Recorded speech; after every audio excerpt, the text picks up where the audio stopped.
Okay, I do not believe that man ever walked on the moon. And I would love to know what you think about this, because I have been down many a rabbit hole with this. And the first time someone said this to me, we never walked on the moon, so confidently, I was like, are you crazy? Of course, what do you mean? Of course we did. Neil Armstrong was the first man to walk on the moon. But when someone planted that seed and I started looking into it and going down the rabbit holes, I was like astounded. I mean, there's countless interviews of Buzz Aldrin saying this on live television. We never went there. What do you think? You told me that the earth is flat. Okay. Anybody who hears that might think, this guy, this guy is gone. No, that's fairly common knowledge, really. So from where? Give me some proof. No, do you use TikTok? I use TikTok. Okay. I see people say this, but when I see people say it, like there's some people, I respect other things they say, but when I see that, I'm always like, okay, this territory is, forbidden territory. Let me just move away from this. But since you've mentioned it, I want to know. I want to know. So, well, basically, it's not anything that complex. I just follow the scriptures, really. Scripture describes it as flat. Where? Really. Where does it describe it as round? I just flipped that over. So it says the earth, it talks about the ends of the earth. Yeah. You can't have an end if a it round is. Shape Yeah. So it's more like maybe the base of this mic, something like that. That's what. And it says the face of the earth. You see? So like your face is there's this model of, so it's something like this. It's a face. It's more like, and it's got a firmament dome, by the way. You see? Okay, so you're saying it's not like a ball? No, it's more like a semicircle, as it were. Hemisphere, rather. So like hemisphere, like this plate of fruit. Okay. Hemisphere, like that. Like someone's face halfway, and this is cut. So flat but round on the side. Yes, like flat. this, yes. So, rotation of the earth, the sun can move. Yeah? What else? Landing on the moon, come on, that's a joke. That's a Hollywood movie. But if the earth is flat, how come no one has fallen off the side?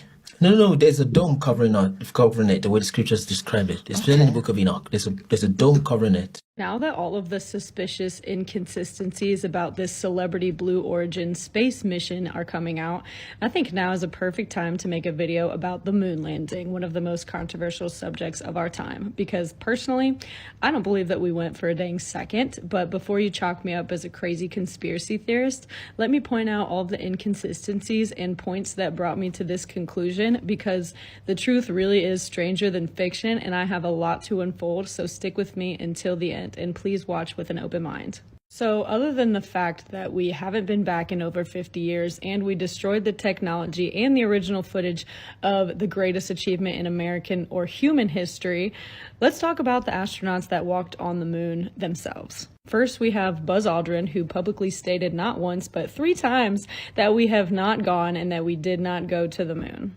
Roll clip. What was the scariest moment of the journey? Scariest. It didn't happen. It could have been scary. We went down and we watched you guys land on the moon, No, you didn't. What? Because there wasn't any television. There wasn't anybody taking a picture. You watched animation. See, you associated what you saw with... I have very hazy memories. Yeah, I know. Well, but what we saw was we all were gathered around the old rooftop radio and listened. Talking about how many feet we were going to the left and right, and then I said, contact light, engine stop. It's and exciting. A few other things, and then Neil said, Houston, Tranquility Base, the Eagle has landed. Man, how about that? That was very exciting. Not a bad line. Yeah. Has nobody been to the moon in such a long time? That's not an 8-year-old's question. It's my question. I want to know, but I think I know. Because we didn't go there, and And that's the way it happened. And Next, we have Neil Armstrong, who refuses to swear on the Bible that we walked on the moon, which, okay, nobody is requiring him to do so, but he also refused to have his photo taken on the moon, and he quit NASA just 2 years after walking on the moon. Was he ready to retire, or was he feeling guilty for lying to the entire American public? I guess we will never know, but the video footage taken of the astronauts directly after they got back from the moon mission makes me feel like he didn't want to be a part of it anymore. This was them before the moon mission, and this was them directly after. You can't tell me that they don't look like a bunch of guilty dogs. Like they just got back from walking on the moon. If I just got back from walking on the moon, I would not be able to stop talking about it, but they look like they don't want to talk about it at all. Maybe it's just me, but they literally look like they were being interrogated. And they also said that they didn't see any stars while they were on the moon, but you'd think that being on a rock in space with no atmosphere, you'd have the clearest view of the stars and the Milky Way galaxy that anybody has ever had. We're never able to see stars from the lunar surface or on the daylight side of the moon by eye without looking through the optics. I don't recall during the period of time that we were photographing the solar corona what stars we could see. I don't remember seeing any. They didn't even take one photo of the stars from the moon. But whatever, they said it was too bright. They said it was daytime on the moon, which this photo was taken from the moon landing, and the bottom half of Earth is in darkness, which would mean that it would be daytime. But if the sun was directly overhead of them, like how the Earth showed in the last photo that I showed you, how are their shadows incredibly long? This would mean that the sun would have to be directly to the side of them and not overhead. I've also seen the argument that multiple objects had shadows pointing in different directions, which would be entirely impossible if their only source of light was the sun, which is what they said. But to create two objects having different directional shadows like this, you would have to have two sources of light, like on a movie set. Space may be the final frontier, but it was made in a Hollywood basement. Even the astronauts themselves have a plaque on the Hollywood Walk of Fame. That's one small step for man, one giant leap for public television. But whatever, again, this is all just speculation and things that just don't add up to me. And if you Google any of the questions that I've asked so far, you will get some kind of BS explanation for every single one. Because, newsflash, the government has control over Google and the media. Why do you think if you Google any government conspiracy ever, you are bombarded with negative fact checkers? But that is for a whole nother video on a whole nother rabbit hole on a different day. But let me tell you the real kicker, because this is what absolutely solidified to me that we did not go to the moon. There is something called the Van Allen radiation belt that is located between 8,000 and 40,000 miles of the surface of the Earth. Basically, it is a belt of trapped high-energy radiation particles that are more harmful to humans than X-rays. The Van Allen belt is at minimum 3,140 degrees Fahrenheit and at maximum 35,500 degrees Fahrenheit, and the astronauts had to pass through it for an hour to get to the moon. How did a rocket made of stainless steel, titanium, and aluminum make it through the Van Allen radiation belt of at minimum 3,140 degrees when the melting point of stainless steel is 2,500 degrees, the melting point of titanium is 3,000 degrees, and the melting point of aluminum is 1,100 degrees? And then they had to travel 238,000 more miles to the moon after passing through such high temperatures for an hour. If this doesn't raise some eyebrows, let's talk about how we haven't been back in over half a century, even though the technology that we have now is over 10 times more advanced. The farthest that we have sent man since the Apollo 11 missions is 1,408 kilometers, or 875 miles. Remember, the moon is 239,000 miles away.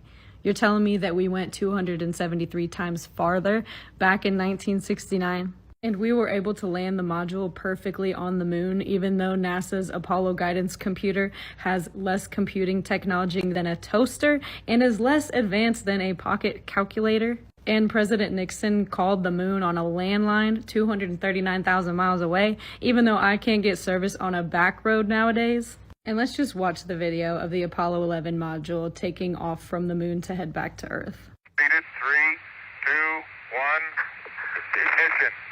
Right away, Houston. Vector good. X5.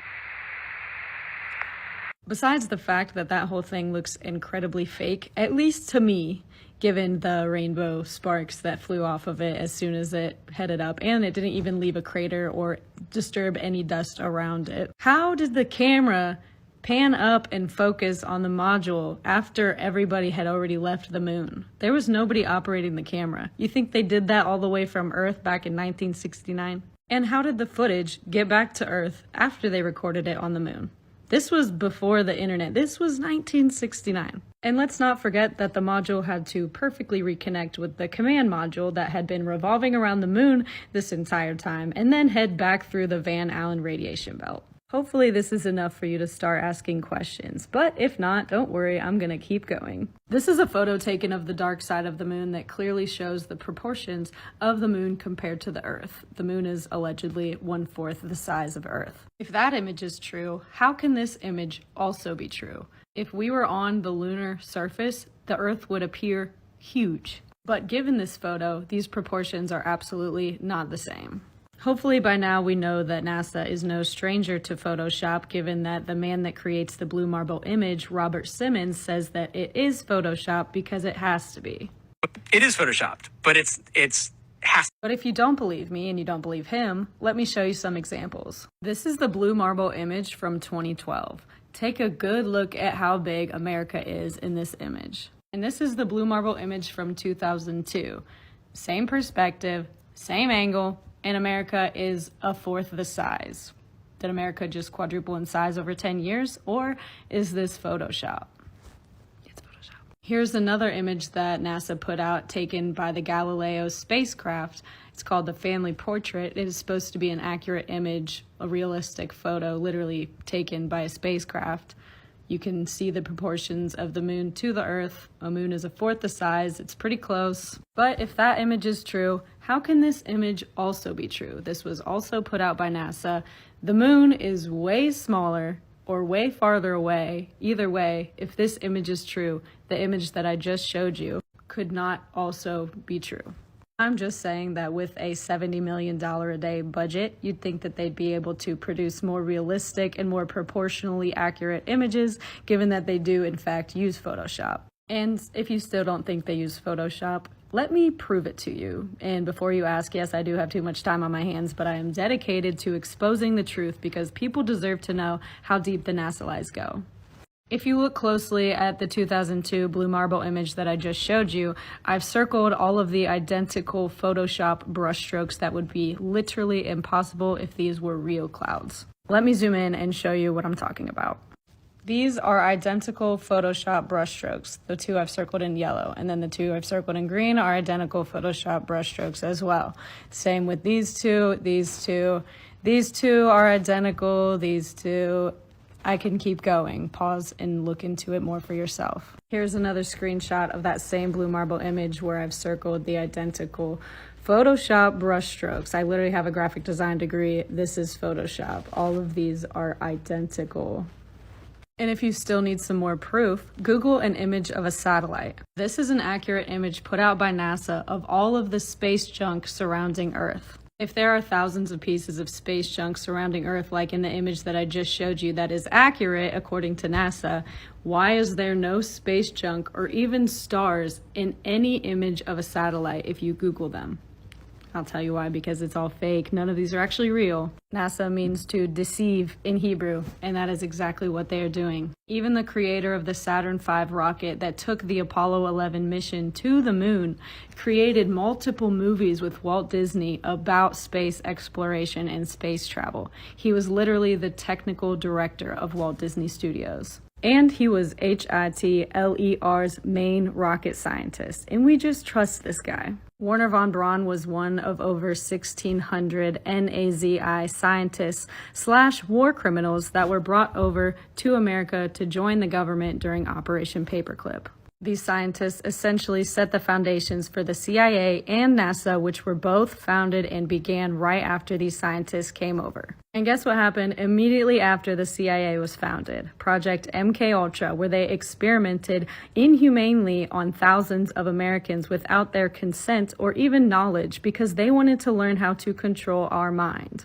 I have an in-depth video about this on my page, but you could literally look this up for yourself. The research is there. It's all over the CIA's website. You just have to look for it. These scientists performed inhumane tests on humans over in Nazi Germany and then continued their tests over here when they were brought over to America with the help of the US government. And NASA was founded by the same people, the same scientists that were brought over, and nobody even bats an eye or thinks twice about it. I guess I shouldn't say no one, because there is a huge growing community of people that don't trust NASA and that know that the moon landing was fake, but we are discredited and called crazy because the mainstream media supports NASA. It's not shameful to admit that you have been lied to, but it is shameful to keep supporting this organization when they take over $70 million of our taxpayer money every single day. And before I wrap this up, I'm going to leave you with a few more points. How did Universal Studios know exactly what the world looked like from space in 1929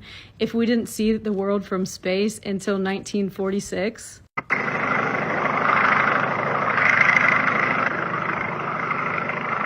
If this is what the Christmas hats looked like in zero gravity in 1999, laying flat, why is this what they look like in zero gravity in 2023? Maybe they're different hats, maybe they're ones with the wires in them that are supposed to stick up. I don't know, but it's worth noting. Also, why do we have a rover on Mars 125 million miles away and we aren't successfully able to land a rover on the moon now? But what about all of the moon rocks that were taken from the moon mission? Those have to be real, right? Well, given that the moon rock that we gave to the Dutch Prime Minister was proven to be petrified wood, who is to say that all of the other moon rocks are actually from the moon? This will be my final point/question.